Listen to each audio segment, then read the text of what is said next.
मी आजपर्यंत मला खरं तर समोर येऊन बोलण्याची खूप आवड आहे. आजपर्यंत खूप साऱ्या नेत्यांवर, खूप महामानवांवर मी बोलले, पण आज मी ज्यांच्यामुळे बोलू शकते त्यांच्याबद्दल मला बोलण्याची संधी दिली, ह्याच्याबद्दल मी तुमचे सगळ्यांचेच आभार मानते. मला खरं सांगायचं तर आई नाहीये, पण बाप आहे. आपण खूपदा बघितलं की आई दोन्ही कर्तव्य निभावते, पण माझ्या बाबतीत जरा उलट आहे. माझे पप्पा माझे दोन्ही कर्तव्य निभावतात. मी चौथीत असल्यापासून माझी आई माझ्यासोबत नाहीये, आता ती नाहीच आहे. तर माझे पप्पा माझ्यासाठी काय काय करतात ना, हे मी खूप जवळून बघितलंय. त्याच्यामुळेच आतापर्यंत मी कधी चुकीचं वागले नाहीये आणि वागणार सुद्धा नाही. आणि मला खरंच वाटतं की आज हा जो कार्यक्रम झालाय ना, इथे जितके पण विद्यार्थी उपस्थित आहेत, इतक्या विद्यार्थ्यांपैकी आज थोड्याफार कालावधीसाठी का होईना कोणीच वाईट मार्गावर जाणार नाही. कारण आज हा जो कार्यक्रम झालाय ना, तो खरंच खूप चांगला आहे. मी तर म्हणते पहिली 10-15 मिनिटं मी जरा शांत होते, त्याच्यानंतर माझ्या डोळ्यातून जे अश्रू निघत होते ते थांबतच नव्हते.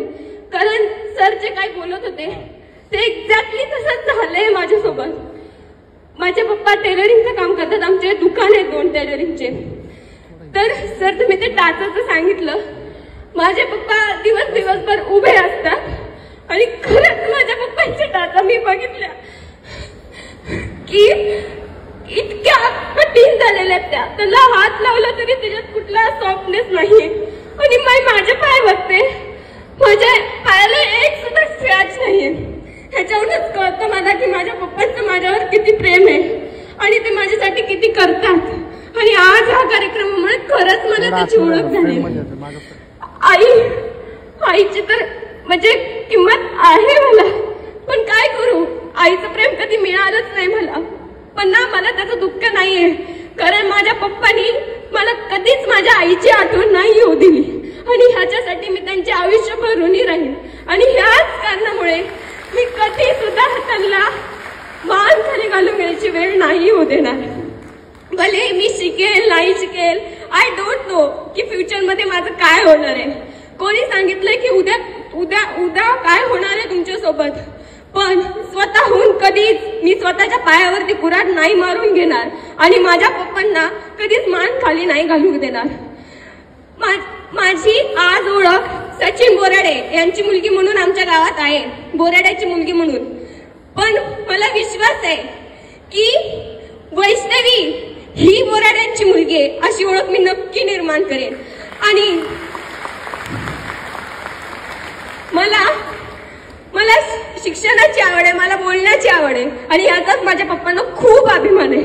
माझे पप्पा मला म्हणतात की म्हणजे मी मराठी मीडियमची स्टुडंट आहे, सो मला इथं आल्यानंतर काही कळत नव्हतं. तुम्ही पप्पा म्हणजे खूप रडले की पप्पा काय मला कळत नाही, मला खूप विचित्र फिलिंग येते, सगळे माझ्यापेक्षा खूप चांगले. तर माझे पप्पा मला म्हणले की जगात कोणी कसंही असू दे, पण तू माझी टॉपर आहेस. तेव्हा मला इतका विश्वास भेटला की मला असं वाटलं yes I can do it. आणि पप्पा मला म्हणले की you can do it. So हा मंत्र आहे ना, हा तुमच्या सगळ्यांकडे आहे. आणि खरंच खूप भाग्यवान असतात ज्यांना दोघांची साथ मिळते, आई वडील या दोघांचं प्रेम मिळतं. ज्यांना मिळतंय त्यांनी कदर करा. आणि सर जसं म्हणलं तसंच ज्यांना नाहीये त्यांना त्याची किंमत विचारा. मला विचारा ना माझ्या आईची किंमत. मी आणि माझे पप्पा आम्ही दोघंच पुण्यामध्ये राहतो. सकाळी उठल्यापासून मला माझी स्वतःची कामं करावी लागतात, पप्पांची करावी लागतात. ते जर मला माझी आई असती तर मला रोज सकाळी माझ्या हातात टप्पा मिळाला असता, जो की मला नाही मिळत. आणि जो की मला नाही मिळत आणि त्याची मी अपेक्षा पण करत नाही. कारण मी जे अन्न शिजवते त्या अन्नासाठी माझे पप्पा खूप कष्ट करतात, खूप मेहनत करतात. आणि माझे पप्पाच नाही, आमच्या दुकानात मिनिमम 15 लोक काम करतात. ती सुद्धा कोणाचे ना कोणाचे वडील आहेत आणि ते सुद्धा तितकेच कष्ट करतात जितके माझे पप्पा करतात. त्यामुळे सांगते की स्वतःच्या हाताने स्वतःच्या आई वडिलांची मान खाली जाईन असं वागू नका. मोह प्रेम हे माया हे सगळं खूप थोड्या दिवसांसाठी असतं, खरंच खूप थोड्या दिवसांसाठी असतं. आणि मला असं वाटतं ना की प्रत्येकाला असा एक अनुभव यावा ज्या